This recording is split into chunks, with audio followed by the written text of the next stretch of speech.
warahmatullahi wabarakatuh. Perkenalkan, nama saya Dewi Ratnasari. Saya guru di SMA Negeri 2 Kota Tangerang Selatan. Sekaligus saya mahasiswa PPG dalam jabatan Angkatan 4 Prodi Biologi di Universitas Tadulako dengan nomor ujian 2021817537. Hari ini, Senin 6 Desember 2021 pukul 13.30 WIB, saya akan melaksanakan praktik pembelajaran UKIN dengan submateri gangguan pada sistem pencernaan manusia. Terima kasih. Wassalamualaikum warahmatullahi wabarakatuh.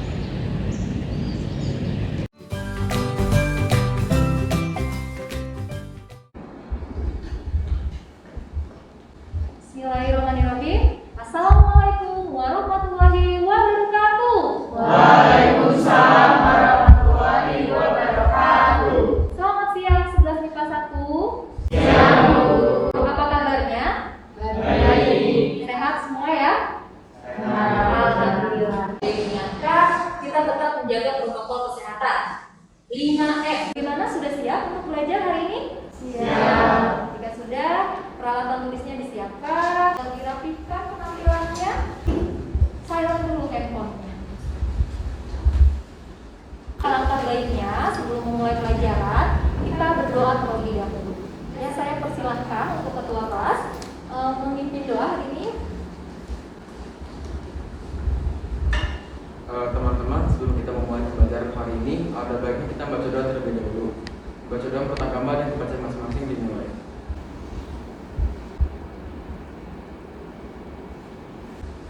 Berdoa selesai. Terima kasih, Zafa. Saya cek dulu ya kehadiran. Sepertinya sudah hadir semua. Fedo, ada Fedo? Hadir, Bu. Oke. Kemudian Raden Bayu, Hadir, Bu. ada? Hadir ya. Ivana, hadir Bu. Saya memahami. Luar biasa, kelas ini rapi, bersih. Tentunya kalian sudah melaksanakan tiket dengan sangat baik. Nah, ada yang tahu ketika kalian melakukan tiket, sebenarnya kalian sudah mengamalkan nilai-nilai Pancasila. Sila keberapa? 3. Betul. Bunyinya? Persatuan Indonesia. Ya, bagus sekali. Nah, untuk lebih semangat lagi, hari ini kita belajar bagaimana kalau kita yel-yel terlebih dahulu. Ya, yel-yelnya belajar Indonesia pasti bisa. Oke, saya hitung ya. 1, 2, 3. Belajar Indonesia pasti bisa. Oke, bagus. Nah, ada yang masih ingat tentang materi sebelumnya? Kita sudah membahas tentang apa ya? Ya, Rena. Di pertemuan sebelumnya kita telah mempelajari mengenai nutrisi, organ pencernaan, dan mekanisme pencernaan. Selain itu, kita juga belajar dan melakukan praktikum virtual uji makanan. Oke, bagus sekali. Nah, berbicara tentang makanan, apakah menurut kalian makanan yang kita konsumsi dan pola makan yang kita jalani ini akan berpengaruh kepada kesehatan dari sistem pencernaan manusia? Ada yang mau berpendapat? Ya, silakan. Berpengaruh, Bu, karena makanan yang kita konsumsi itu mengandung zat-zat gizi yang penting untuk tubuh kita. Jadi kalau makanan yang kita konsumsi tidak sehat dan juga pola makan tidak teratur, itu nanti akan menyebabkan gangguan pencernaan. Ya, tepat sekali ya. Nah, saya punya satu video. Video ini untuk memotivasi kalian. Jadi tolong disimak ya.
tahun dia tuh mengidap penyakit GERD, tapi karena pola makannya tuh yang tidak sehat Bu. Dia suka makan makanan yang sangat pedas, bahkan levelnya bisa terbilang sangat tinggi, dan itu tuh bisa mempengaruhi sistem pencernaannya Bu.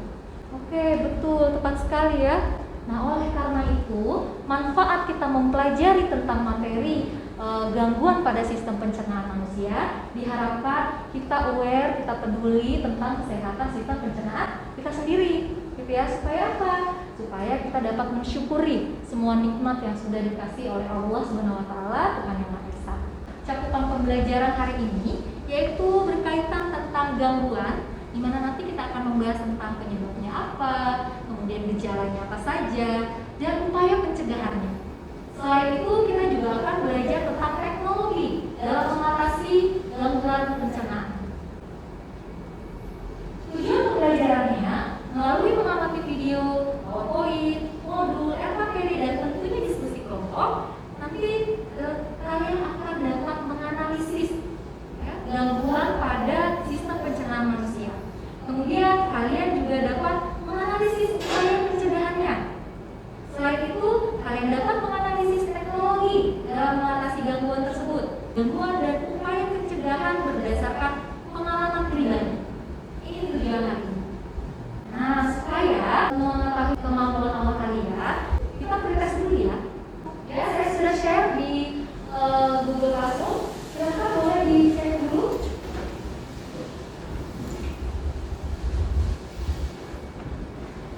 Ya, silahkan dibuka Google Classroom-nya. Yang pretest ya. Sudah semua? Bisa? Bisa Bu. Ya.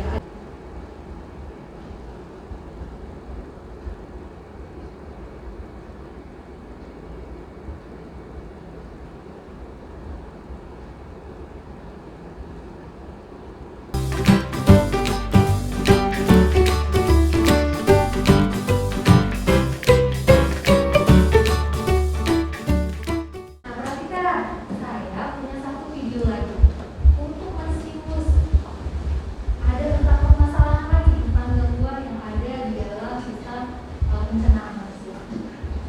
Tolong disimak baik-baik ya.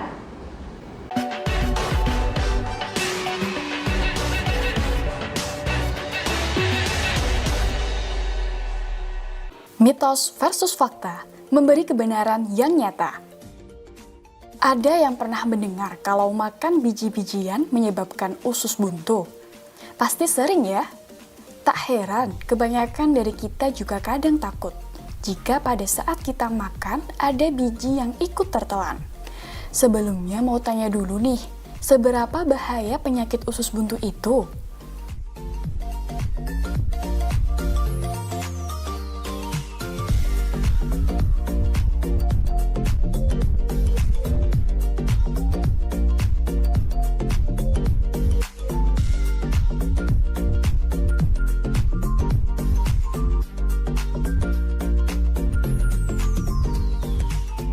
Tahukah kalian gejala usus buntu itu? Yap, gejala usus buntu hampir mirip dengan sakit MAC, yaitu nyeri perut di ulu hati, kemudian dalam beberapa jam akan berpindah ke area perut kanan bawah. Gejala lain seperti mual, demam, dan kita akan nampak lelah karena terjadi infeksi di dalam tubuh. Cara penanganannya pun harus dengan operasi, terlebih untuk yang sudah akut atau harus segera diberi pertolongan. Lalu seberapa bahaya dari sakit usus buntu ini jika tidak segera ditangani ya? Apa tanggapan kalian mengenai penyakit usus buntu yang ditampilkan pada video tersebut? Siapa yang mau menanggapi? Oke, Sirsa. Dari video tersebut, saya bisa memberi tanggapan kalau usus buntu itu sangat bahaya. Dan juga jika disebut kalau misalnya usus buntu disebabkan karena kacang-kacangan, itu tidak benar, dikarenakan usus buntu sendiri disebabkan oleh infeksi dalam perut karena suatu bakteri. Dan gejala dari usus buntu sendiri itu nyeri di ulu hati, terus panas dan mual, dan untuk dapat menanganinya dapat dilakukan operasi usus buntu. Karena jika tidak ditangani, maka dia akan merembet ke penyakit lain yang akan membahayakan manusia itu sendiri. Oke, tepat sekali, bagus sekali ya. Nah, ternyata ya, tidak hanya itu Ini macam-macam gangguan pada sistem pencernaan manusia. Di sini ada mulai dari mulut, ya mulai dari mulut ada sariawan, kemudian ada parotitis, mah, dan ada tukak lambung, ada diare, konstipasi atau sembelit, hemoroid atau istilah lainnya adalah wasir atau ambeien. Kemudian ada malnutrisi. Nah, gangguan-gangguan ini nanti akan kita selidiki lebih lanjut ya di lembaga kerja peserta didik. Ya, silakan dilihat kelompok 1, 2, 3, 4 dan silakan bergerak. Kelompok 1 di sini, 2, 3, 4. Ya, silakan.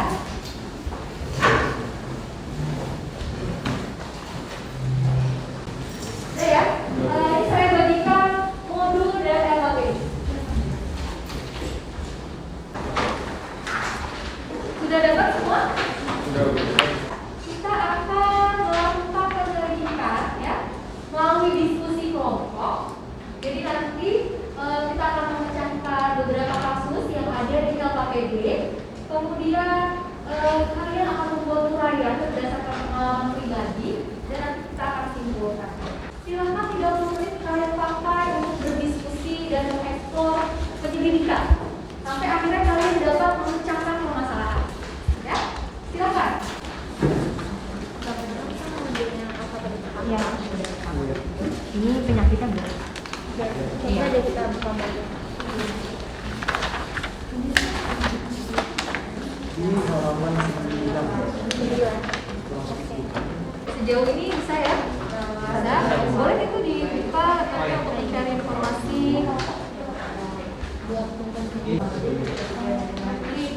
Tapi beda kan konstipasi sama diare juga beda kan? Nah iya beda. Kalau itu lebih ke konstipasi itu susah buang nanti kalau itu kebanyakan nyerap air konstipasi.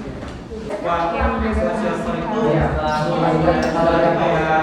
Makanya hoax gak sih kalau dibilang kalau gondokan tuh karena niup bawang. Itu kan yang mana?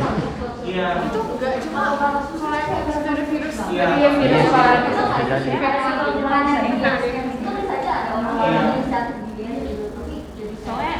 dia sebenarnya melalui ikan air dan di sini bilang kalau nggak hilang secara berulang dia menimbulkan gejala terganggu yang menurunkan kualitas hidup penderita jadi berat badannya tidak turun drastis gara-gara makannya iya dia juga D3 nah nutrisi nih dua-duanya yang kayak tadi Ini yang ada di muncul nggak sih gambar? iya yang tadi di itu soalnya ada yang satu yang kurus yang satu yang kayak obesitas gitu berarti kayak di bagian malnutrisi dia terbesar Berapa deh itu? 21 yang satu itu kekurangan nutrisi Yang satu kelebihan. yang satu kelebihan Obesitas bukan? oh ini namanya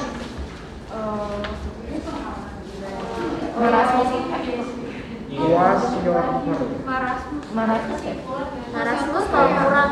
iya Konjektur juga kurang, tapi kayak efeknya tuh jadi ada dia ada apa Tapi yang ini masuknya buncit gitu ya Iya. berarti ini masuknya marasmus karena ada pembengkakan di perutnya Iya. saya penasaran. Jadi tuh saya sering kan gue kalau sikat gigi nggak sengaja kesogok ke gusi, jadi gusi itu lupa. Tapi kenapa setelah gusi saya lupa itu besoknya tuh langsung jadi ini bu, langsung jadi sariawan. Ini sambil disimak ya pertanyaannya Selisa ya. Nah menurut Selisa sariawan atau bahasa biolognya adalah stomatitis itu penyakit yang serang liang. Kalau dia yang saya baca di modul tadi, stomatitis sariawan itu inflamasi pada mulut. Iya inflamasi ya. Nah kemudian kaitkan sama kondisi tadi. Nah berarti pada saat ada sikat gigi, apakah terjadi sesuatu di situ? Lupa, gimana kalau lupa ke infeksi? Nah, berarti sekarang kaitkan kondisi luka pada gusi kamu yang akhirnya akan menyebabkan sariawan. Jadi kalau sariawan itu kan disebabkan oleh bakteri, berarti kan dia yang membawa gigi terus terluka. Berarti itu ada celah untuk bakteri masuk dan menyebabkan sariawan sendiri. Iya, betul sekali, tepat sekali ya. Waktu itu saya pernah sekali kena diare. Dan itu tuh kalau saya ingat-ingat ya Bu, sebelumnya saya suka makanan manis gitu Bu, kayak coklat gitu. Nah, saya tuh bingung sebenarnya itu kayak berpengaruh gitu nggak sih Bu ke diare? Oke, diare ya. Menurut kamu, diare itu apa? Diare itu penyakit, dia buang air besar secara terus-menerus gitu Bu. Oke, ciri-ciri yang lain? Kayak jadi tinjanya tuh lebih encer gitu. Sifat pemanis itu kalau sudah masuk ke pencernaan bagaimana? Kalau dia udah masuk ke pencernaan, pemanis itu kan dia menyebabkan lebih banyak air ya bukannya. Terus saya juga bisa pikir kalau makanannya itu ada bakterinya juga yang menyebabkan itu. Nah, sekarang kaitkan. Kalau dia udah nyampe usus, secara garis besar kan fungsi usus itu kan usus besar juga kan untuk menyerap air juga kan. Nah, tapi kenapa bisa jadi tinja encer? Mungkin karena dia penyerapannya tuh sedikit ya Bu, jadi airnya tuh banyak di situ Bu, jadi tinjanya tuh menyebabkan jadi lebih encer. Kenapa kalian menyimpulkan yang kasus sakit itu paratitis? Karena yang paling menonjol ada pembengkakan salah satu bagian kelenjar itu Bu. Jadi pas kita lihat di nodul gejalanya ternyata mirip. Yaitu pada kelenjarnya betul sekali ya. Karena ada peradangan sehingga mengubahkan di sini ada iya ada Bu. Ini kelompok ada apa? Dulu waktu kecil Bu, paramyxovirus virus sehingga ketika saya ini, nah virusnya masuk dan menyebabkan Dan kondisi tubuh kamu imunnya sedang tidak rendah ya. Kita menyimpulkan tadi tentang diare. Diare itu banyak penyebabnya Bu. Terus tadi salah satunya contohnya Ivana yang udah jelasin itu karena Ivana sempat makan makanan pedas sehingga reaksi tubuhnya itu menyebabkan dia lambungnya gravitasinya semakin cepat sehingga merangsang organ yang lainnya seperti usus besar itu untuk jadi dia tidak bisa mengabsorpsi air secara maksimal gitu Bu. Jadinya di fesesnya itu jadi cair gitu.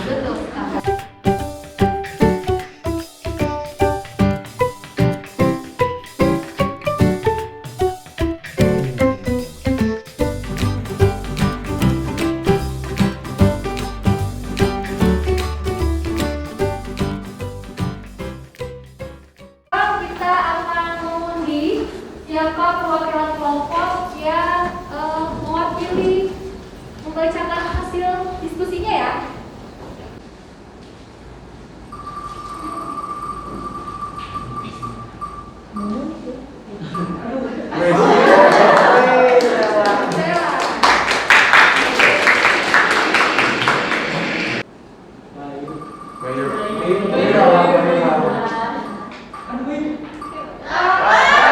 Dari artikelnya kita bisa menganalisa tentang penyebab GERD yang pertama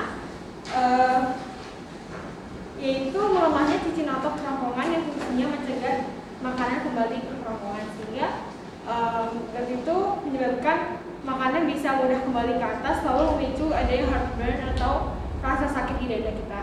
Nah, GERD ini memiliki gejala-gejala yaitu ada sensasi terbakar pada dada atau heartburn atau yang ada di ulu hati. Terus dada terasa terbakar setelah makan, terutama pada malam hari, dan makanan atau asam lambung naik ke atas, yaitu ke kerongkongan. Asam lambung yang mengiritasi kerongkongan atau esophagitis itu juga bisa memiliki gejala-gejala yaitu batuk kronis, suara serak akibat pita suara bengkak atau laringitis, sesak nafas atau gejala asma dan gangguan tidur. Upaya pencegahannya untuk penyakit GERD ini itu ada banyak banget, dari perubahan gaya hidup yang dari tadinya kita gak sehat jadi sehat, itu mengonsumsi makanan tinggi serat, mengurangi makanan atau minuman yang berkafein, soda, coklat, terus kita juga mengurangi makanan pedas dan kolesterol tinggi. Terus sering olahraga dan menghindari kebiasaan rokok, tidak mengonsumsi alkohol, tidak tiduran atau berbaring setelah kita makan supaya emang gak naik gitu makanannya. Terus posisi saat tidur kita juga meninggikan kepala kita kurang lebih 15 cm. Menghindari makanan makan selama 3 jam sebelum kita tidur dan makan dengan porsi yang secukupnya atau sesuai kebutuhan kita sehari-hari. Terima kasih. Oke, beri tepuk tangan. Yang lain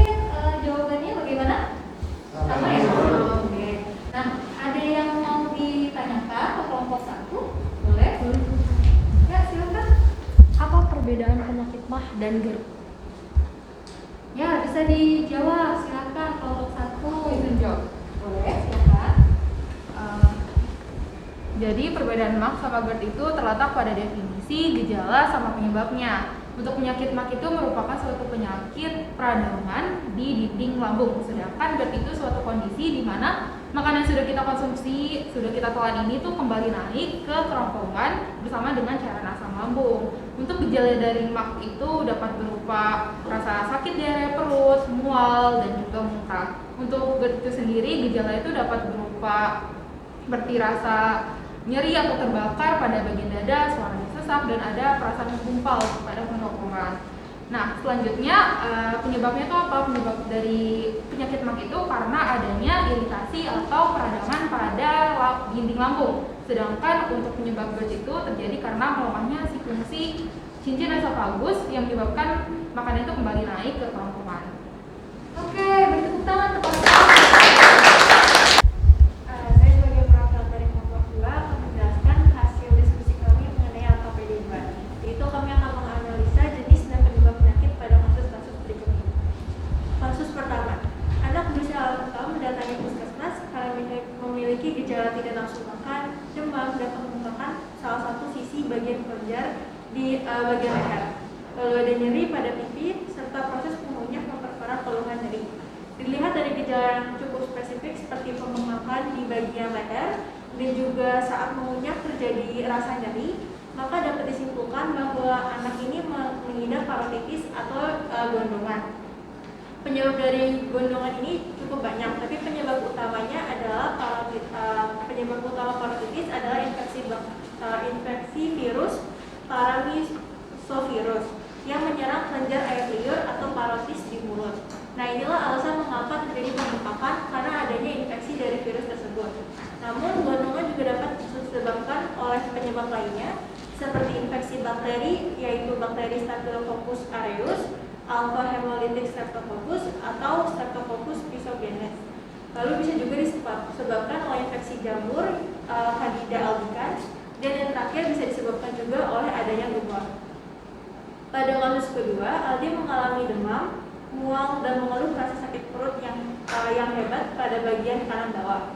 Setelah dilakukan USG atau ultrasonografi, dokter memutuskan untuk segera melakukan operasi pengangkatan organ dari bagian saluran pencernaannya. Dilihat dari gejala yang terjadi, yaitu sakit perut pada bagian kanan bawah, dan juga dilihat dari teknologi pengobatannya, yaitu pengangkatan organ dari bagian saluran pencernaannya, maka dapat disimpulkan bahwa Aldi ini mengidap yang namanya appendicitis atau radang usus buntu.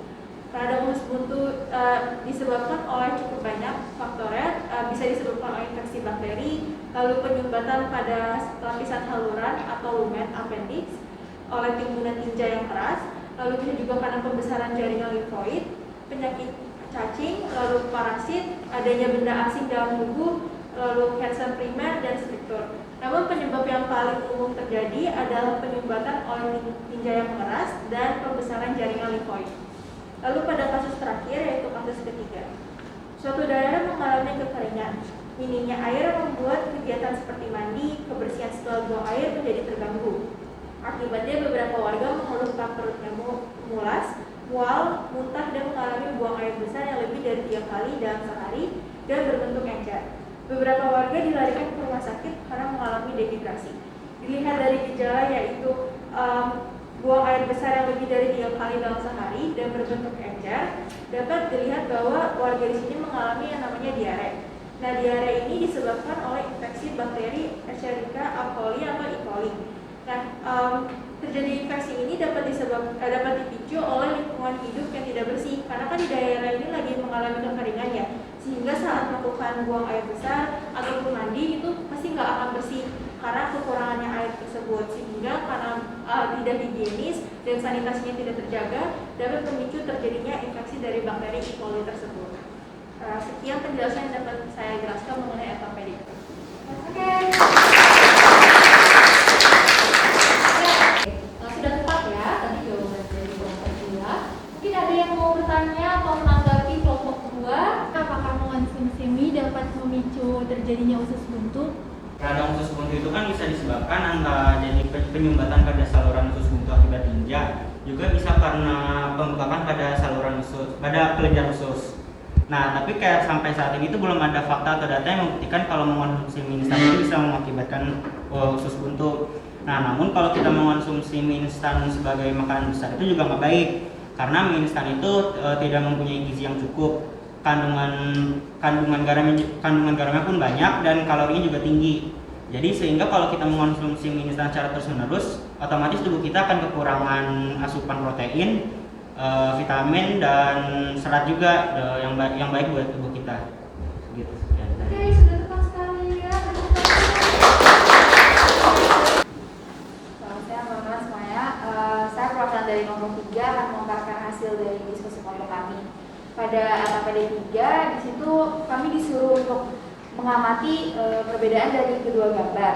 Gambar yang pertama kami melihat bahwa anak tersebut memiliki berat badan yang kurang dari normal, sehingga kami berdiskusi bahwa nama penyakit tersebut adalah marasmus yang disebabkan oleh kekurangan asupan energi atau kalori dari semua bentuk makronutrien yang mencakup karbohidrat, lemak, serta protein. Hal ini juga merupakan salah satu bentuk dari gizi buruk.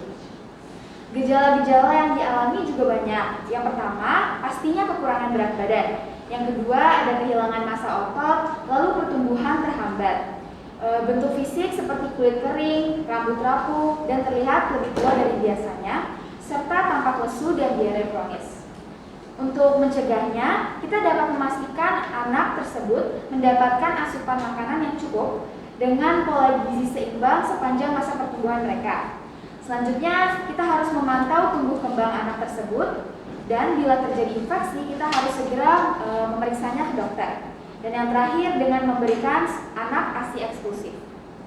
Pada gambar kedua, kebalikannya, anak tersebut memiliki berat badan yang jauh dari batas normal, sehingga kelompok kami menduga bahwa nama penyakit tersebut adalah obesitas, di mana penyebabnya karena keadaan tubuh seseorang tersebut mengalami kelebihan berat badan yang terjadi karena kelebihan jumlah asupan energi yang disimpan dalam bentuk cadangan lemak. Untuk gejalanya sendiri, yang pertama ada berat badan melebihi angka ideal. Selanjutnya terjadi peningkatan berat badan yang signifikan.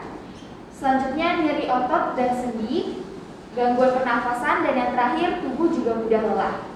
Untuk mencegahnya, kita dapat mengatur pola makan dengan makan 3 kali sehari, 3 kali makan besar dengan 2 cemilan, serta mengurangi jumlah karbohidrat, serta juga harus memperbanyak sayur, buah, dan membatasi makanan manis, asin, serta berlemak. Dan yang terakhir, kita juga harus rajin bergerak dan berolahraga. Sekian dari kelompok kami, terima kasih. Seperti yang kita tahu kan penyakit marasmus dan kwashiorkor kan sama-sama memiliki berat badan di bawah normal. Nah, perbedaannya itu apa ya? Jawab. Kwashiorkor adalah malnutrisi karena kekurangan protein, meski asupan energinya cukup. Kwashiorkor biasanya ditandai dengan pembengkakan di bagian bawah kulit atau edema akibat terlalu banyaknya cairan di dalam jaringan tubuh. Sedangkan marasmus adalah kekurangan asupan energi atau semua bentuk makronutrien yang mencakup karbohidrat, lemak, dan protein. Gejala utamanya adalah marasmus ini adalah menurunnya berat badan dengan sangat drastis. Penurunan ini disebabkan karena tubuh kehilangan banyak jaringan lemak subkutan di bawah kulit dan massa pada otot tubuh. Sekian, terima kasih. Siang semuanya, saya dari perwakilan kelompok 4 akan membahas tentang AKPD yang keempat. Nah, seperti yang bisa kita amati pada gambar pertama itu ada selang yang dimasukkan lewat hidung lalu diarahkan ke lambung. Nah, berdasarkan data yang kami dapat dari modul dan internet, nama alat ini adalah nasogastric feeding tube atau yang bisa disebut sebagai feeding tube. Nah, alat ini berupa selang yang digunakan untuk memberi makan pasien melalui hidung apabila tidak memungkinkan dikarenakan kondisi-kondisi tertentu seperti penyakit dan sebagainya. Lalu untuk gambar kedua yang bisa kita lihat itu ada sebuah kamera yang dimasukkan lewat mulut dan kerongkongan untuk melihat di lambungnya. Nah, nama alatnya itu berdasarkan informasi yang sudah kami dapat adalah gastroskop yang bisa disebut juga sebagai endoskop. Nah, endoskop ini merupakan organ khusus untuk organ dalam perut. yang digunakan untuk memeriksa bagian atau organ dalam tubuh melalui celah atau bagian tubuh yang diiris. Baik, sekian untuk dari saya, kurang lebihnya mohon maaf. Terima kasih. Kalau gimana? Yang lain? Jawabannya? Sama ya. Nah, siapa mungkin yang mau menanggapi atau ada pertanyaan untuk kelompok 4? Dipersilakan. Ya, Ivana. Boleh tolong dijelasin nggak bagaimana cara alat endoskop pada prosedur gastrokop itu bisa masuk ke organ pencernaan? Terima kasih atas pertanyaannya. Saya izin menjawab. Nah, jadi endoskop ini bisa masuk ke organ pencernaan itu dengan cara selang. Jadi ada di endoskop itu ada selang tipis. Nah, selang tipis ini udah dilengkapi oleh kamera dan juga lampu. Nah, selang tipis tersebut ini bisa masuk ke dalam organ pencernaan melalui mulut setelah dipasangnya penahan mulut dan obat penenang semprot bius. Nah, selang tipis ini akan masuk ke dalam mulut dengan cara ditelan oleh pasien. Dan setelah masuk, kameranya ini akan berfungsi sebagai monitor untuk pemeriksaan lebih lanjut. Sekian dari saya, mohon maaf bila kesalahan. Terima kasih. Sudah bahas ya. Semua kasus sudah terbahas. Berarti siapa nih dari kalian yang mau menyimpulkan apa sih yang sudah kita bahas dari tadi? Siapa? Boleh, silakan. Assalamualaikum warahmatullahi wabarakatuh. Selamat siang semua. Hari ini saya akan menyimpulkan pembelajaran kita pada bab gangguan pada sistem pencernaan makanan. Gangguan pencernaan adalah masalah yang terjadi pada salah satu organ atau lebih dari satu organ pencernaan yang terjadi secara bersamaan. Organ pencernaan sendiri itu terdiri dari mulut, kerongkongan, lambung, usus halus, usus besar, dan anus. Adapun kaki, kantong empedu, dan pankreas yang membantu proses pencernaan makanan. Namun tidak dilewati makanan secara langsung. Karena apa? Karena letaknya di luar saluran pencernaan. Oke, yang kedua, gangguan pencernaan makanan disebabkan beberapa faktor. Seperti pola makan yang tidak sehat, makan makanan yang kurang bergizi dan kurang higienis, kemudian kurang berolahraga, ya, itu juga bisa menyebabkan gangguan pencernaan makanan. Bahkan tidak menutup kemungkinan cara memasak yang salah dan penyimpanan makanan yang salah bisa menyebabkan gangguan pencernaan. Yang ketiga, macam-macam gangguan pencernaan. Seperti yang tadi sudah dipresentasikan teman-teman kita, macam-macam gangguan pencernaan itu ada GERD, ada parotitis, ada appendicitis, kemudian ada diare juga, ada malnutrisi. Nah, malnutrisi ini terbagi jadi dua, kwashiorkor dan marasmus, dan obesitas. Oke, yang keempat saya akan bahas pencegahan. Upaya pencegahan yang dilakukan untuk gangguan pencernaan ini. Yang bisa kita lakukan adalah menjaga pola makan yang sehat, memperbanyak minum air, mengurangi makanan pedas dan asam, dan tidak berbaring setelah makan. Terakhir, saya akan bahas teknologi dalam mengatasi gangguan pencernaan yang tadi sudah dibahas. Sebenarnya dalam dunia kedokteran itu banyak ya, beberapa diantaranya ada feeding tube, stomach tube, rectal tube, kemudian ada sinar X, ada ultrasonografi atau yang biasa kita sebut USG, ada juga endoskopi. Nah, endoskopi ini banyak macamnya. Ada gastroskop, kolonoskop, kolonoskop, duodenoskop, dan frontoskop, dan lain sebagainya. Sekian dari saya. Wassalamualaikum warahmatullahi wabarakatuh.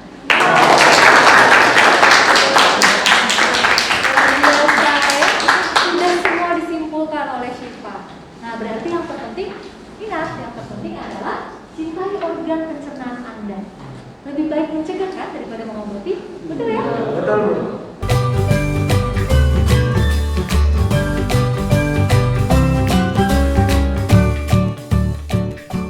Boleh LKPD-nya dikumpulkan dulu karena kita mau post-test ya. Sudah semua nih ya? Nah, oke. Silakan, saya sudah share di Google Classroom link dari post-testnya ya, 5 menit. Silakan kerjakan dengan jujur.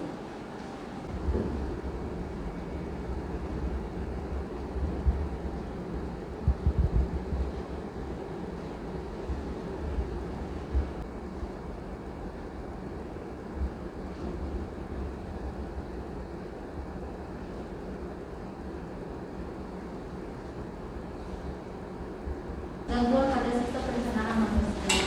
Nah, saya amati dari awal ketika kalian menanggapi pertanyaan, kita baik saya amati. Kita beri close ya. Kelompok mana ya kira-kira? Jatuh di kelompok 1. Semoga jadi motivasi untuk yang lain ya. Saya tutup pertemuan kali ini dengan membaca hamdalah dan tentunya kita mengakhirinya juga dengan doa. Yuk, ketua kelas untuk memimpin doa tentunya. Baik teman-teman, sebelum kita mengakhiri pembelajaran hari ini, ada baiknya kita baca doa terlebih dahulu. Baca doa pertama dan seperti masing-masing dimulai.